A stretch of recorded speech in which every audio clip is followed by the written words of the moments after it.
Orthodoxie, une émission proposée par Alexis Chrysostalis.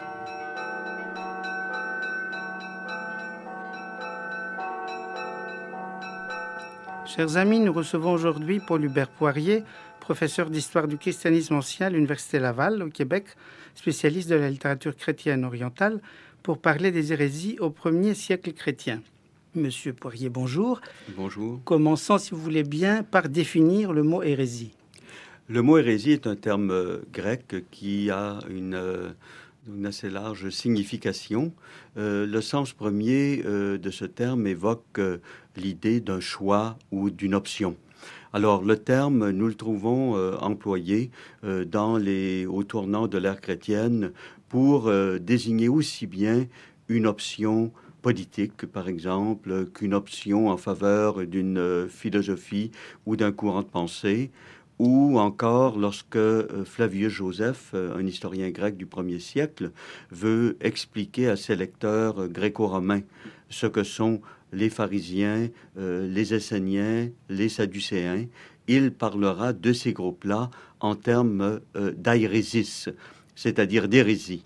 Bien sûr, il faut se garder de donner à l'emploi de ce terme chez Flavius Joseph le sens que nous pourrions lui donner dans le langage courant lorsque nous parlons d'hérésie, terme qui, pour la plupart des auditeurs, désigne l'erreur doctrinale opposée à la vérité. Mais disons qu'au 1er siècle de notre ère, on a un usage relativement neutre de ce terme qui connote l'idée de choix.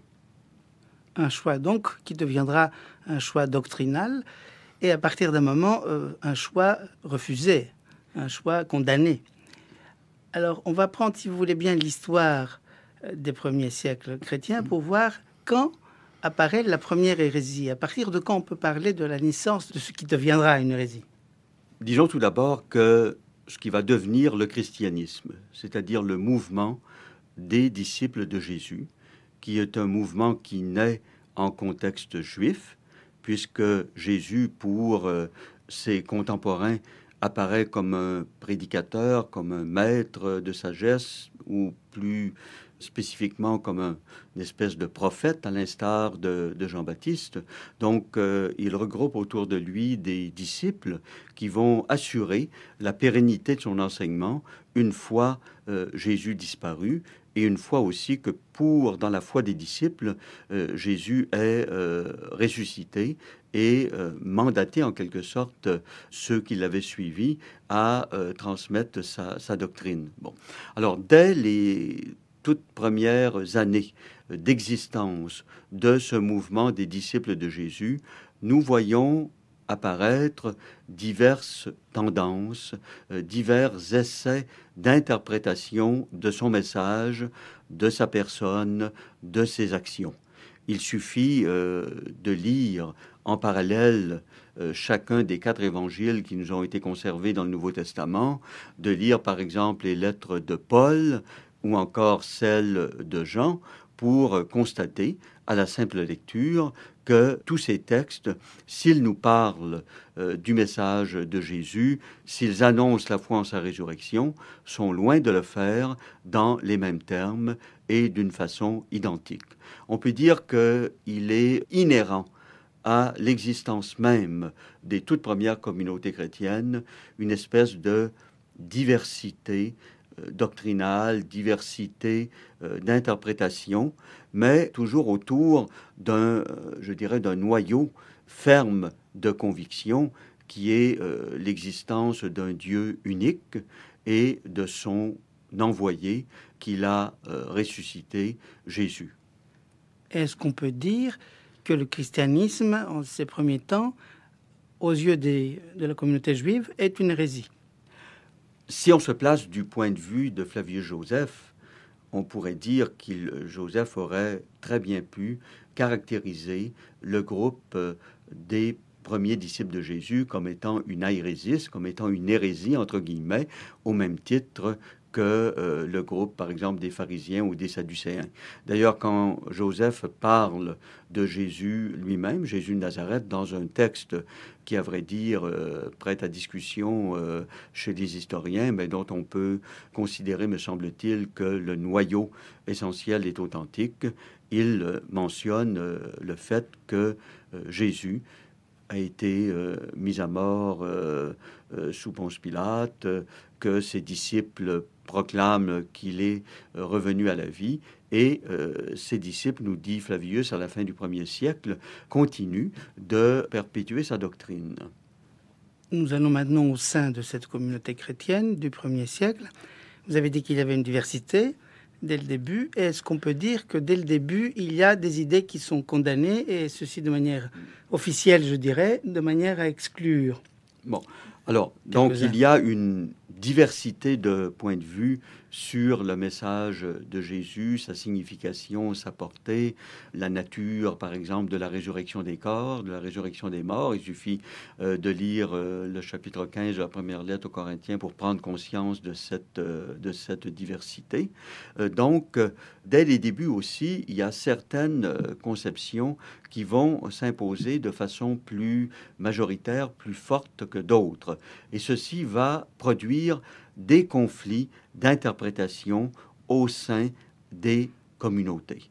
Nous le constatons, par exemple, lorsque nous lisons soit l'Apocalypse de Jean ou les lettres de Jean, ou même certaines des lettres de Paul, qu'il se trouve en conflit avec d'autres disciples de Jésus. Par exemple, jusqu'à quel point doit-on, tout en mettant sa foi en Jésus Messie, continuer d'être fidèle aux observances juives, comme par exemple la résurrection, les règles qui régissent le pur et l'impur en termes de nourriture ou encore en termes de contact avec des non-juifs, avec des païens.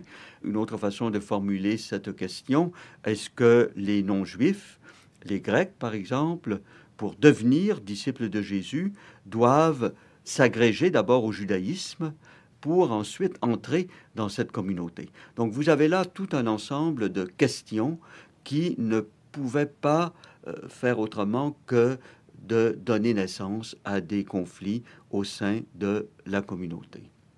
On prend alors l'histoire du christianisme. À partir de quand nous avons une première hérésie, dans le sens actuel du terme? Bon, alors passons, si vous voulez, des textes de Paul, des textes de Jean, orientons-nous vers le début du IIe siècle. Nous rencontrons, par exemple, un évêque qui fut aussi un remarquable écrivain par les lettres qu'il nous a laissées, Ignace d'Antioche. Or, les lettres d'Ignace, qu'on peut dater aux environs de 110 de notre ère, sont, je dirais, profondément empreinte de polémique. Alors, sur quoi porte cette polémique? D'une part, la distinction entre judaïsme et christianisme, ces termes-là, si vous voulez, abstraits, commencent à apparaître à cette époque, et aussi sur la question de la réalité du corps du Christ, de son humanité, la réalité de son incarnation, de ses souffrances, de sa mort. Donc on voit que commencent à se mettre en place des interprétations qui vont devenir conflictuelles. Donc on peut dire qu'avec Ignace d'Antioche, on a déjà conscience qu'il y a certaines interprétations qui paraissent pour une bonne partie de la communauté comme étant inacceptables. Mais ce n'est pas avec Ignace d'Antioche que l'on va trouver, si vous voulez, une théorisation de l'hérésie. Il faudra encore attendre quelques décennies. Quelle est donc la première hérésie répertoriée, si je puis dire? Bon, alors, un personnage extrêmement important dans cette, si vous voulez, cette aventure ecclésiale, mais aussi intellectuelle de la mise en place de ce qu'on pourrait appeler la catégorie d'hérésie, c'est un personnage qui s'appelle Justin, qui est un auteur du milieu du IIe siècle, qui était, semble-t-il, originaire de Samarie, qui va passer à Rome, où il, après s'être converti au christianisme, ouvrira une école de philosophie chrétienne, peut-on dire. Alors, Justin a opéré, je dirais, une caractérisation extrêmement audacieuse des doctrines chrétiennes, en prenant comme modèle la manière dont on classait les écoles de philosophie à l'époque. Bon, les écoles, les philosophes qui se réclamaient les uns d'Aristote, d'autres de Pythagore, d'autres de Platon, et qui se constituaient en école. Bon. Alors, Justin va prendre ce modèle, donc ces écoles philosophiques, qui s'appelaient justement des airésis, des airéseis en grec, disons des hérésies, si on transfère le terme en français, et il va dire, voilà, les vrais chrétiens sont ceux qui, de par leur nom, les christianoi, se réclament du Christ, de Christos, et tous les autres dont nous jugeons qu'ils s'écartent de ce que nous considérons la vérité, sont des hérétiques parce qu'ils se réclament non pas du Christ, mais d'un interprète humain de la doctrine du Christ.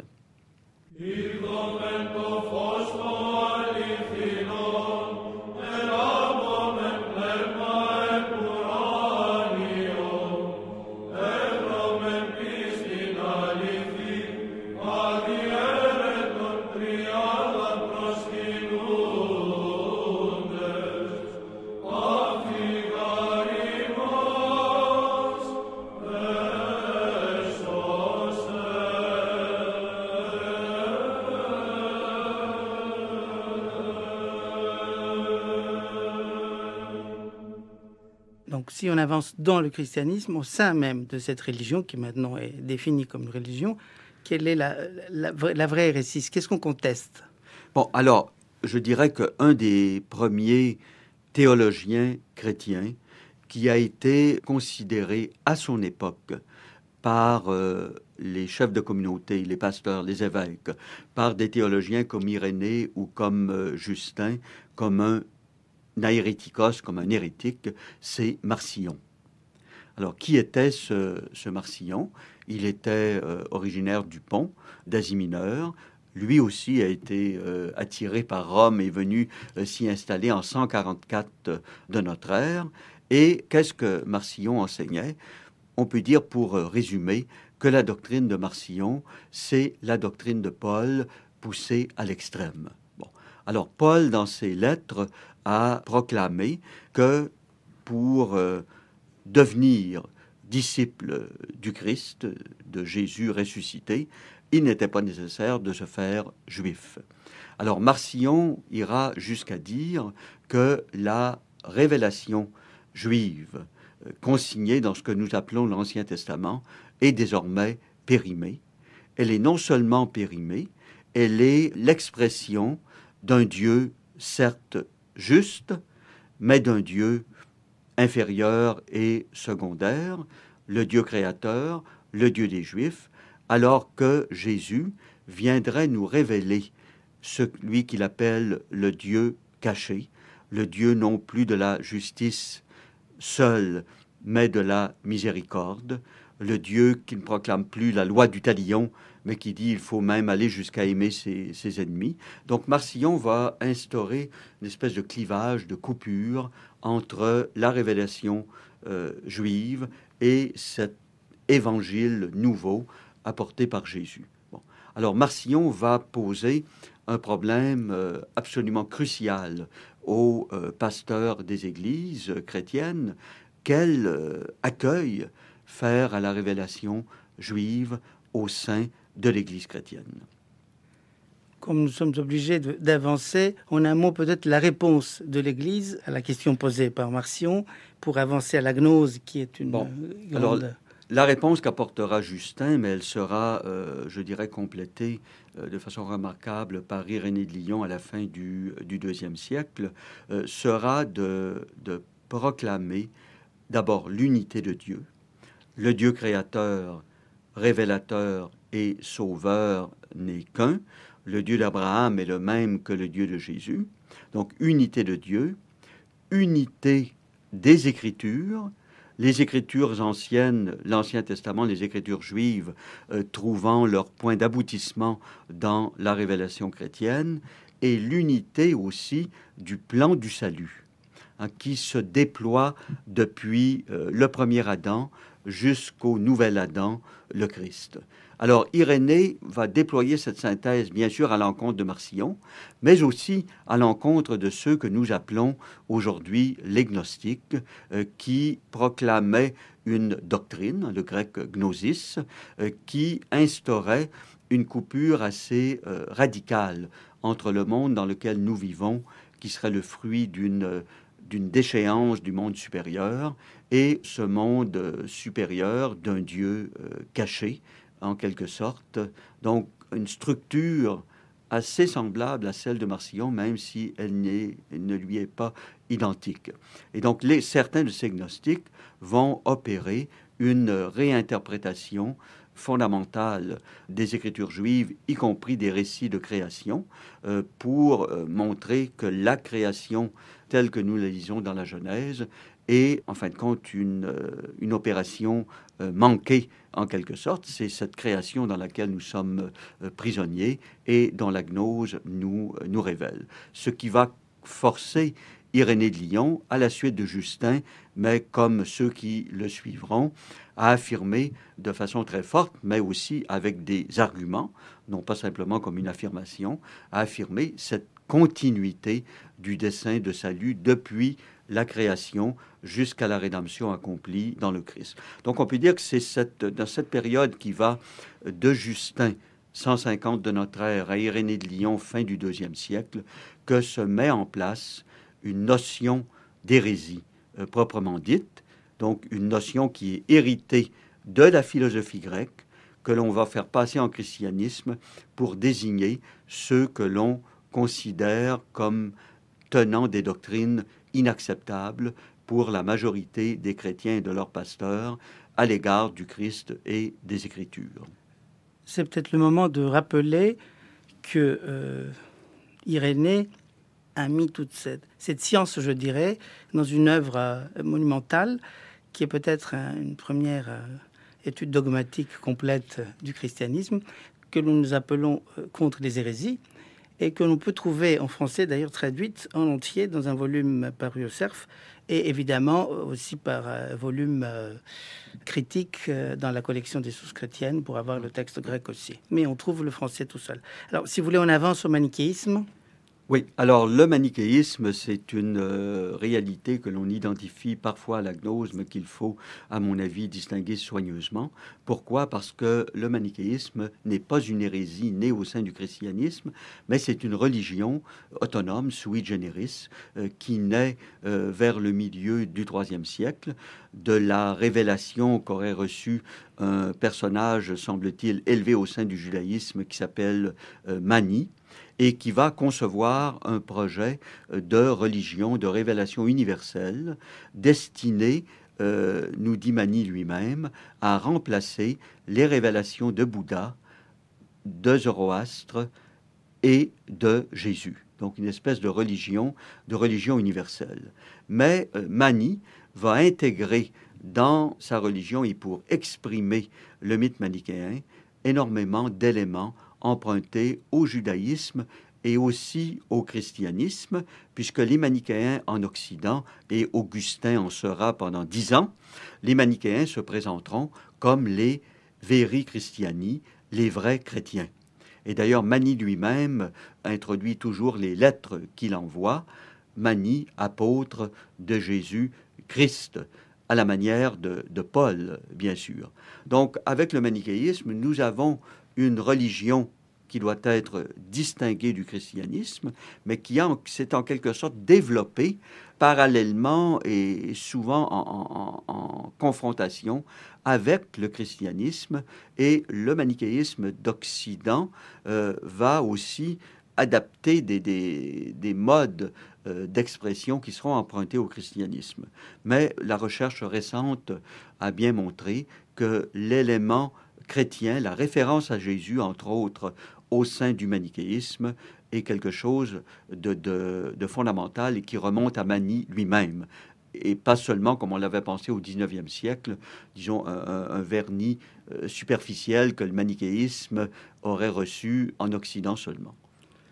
Donc Mani s'est positionné dès le début par rapport au christianisme. Exactement. Qui était la religion montante, disons, Oui. de l'époque. Oui. Alors, on va terminer avec l'arianisme. Oui. On est en plein IVe siècle, et ce qui, d'ailleurs, va provoquer la convocation du premier grand concile œcuménique de 325. 2 mots sur Arius, donc, et son hérésie. Alors, Arius est un prêtre d'Alexandrie qui était, semble-t-il, un excellent prédicateur, qui avait une très grande audience, et qui a eu l'idée de se demander qu'est-ce qu'on dit vraiment quand l'Écriture affirme que Jésus est le Fils de Dieu. Bon, il s'est posé cette question toute simple, mais Dieu peut-il avoir un fils? Bon. Et à partir de là, de cette idée d'engendrement, il a développé une façon de concevoir la situation du Verbe de Dieu éternel avant son incarnation par rapport au Dieu Père, une conception qui était, disons, qui s'inspirait de ce que l'on trouve déjà chez Origène au IIe siècle et dans la Christologie, disons au IIIe siècle, la Christologie du IIIe siècle.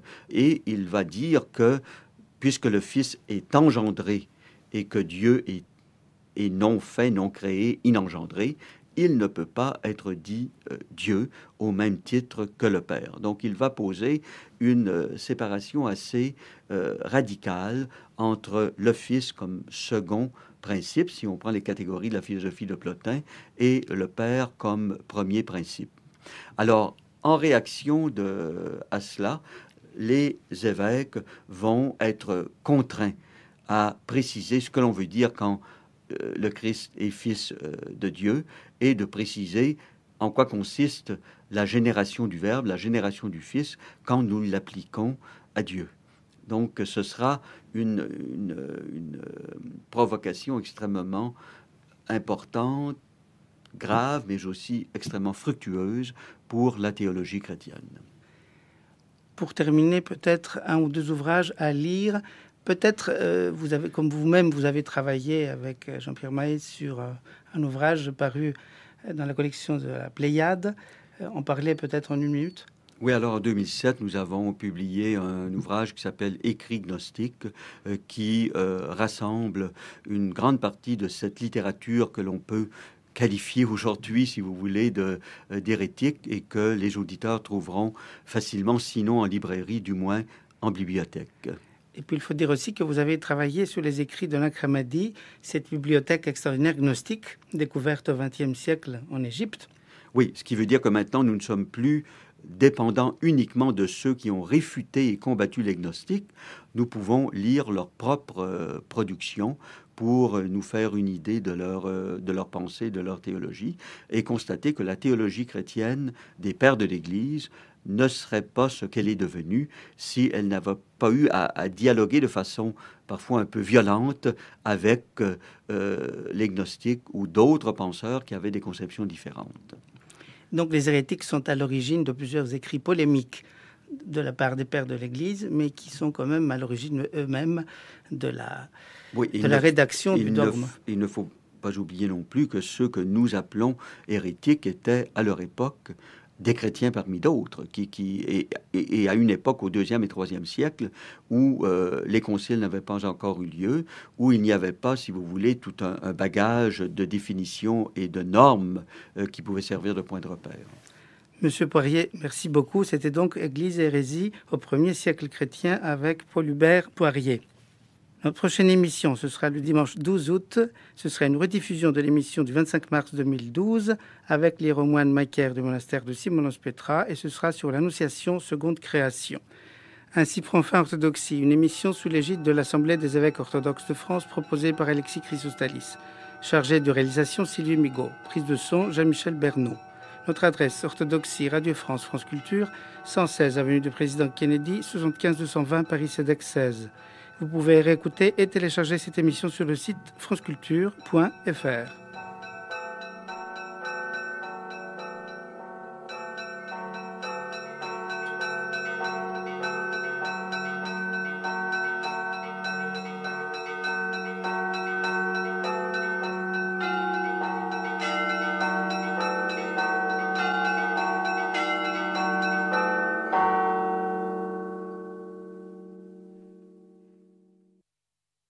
Je vous laisse maintenant en compagnie de Michel Schaeffer pour le service protestant.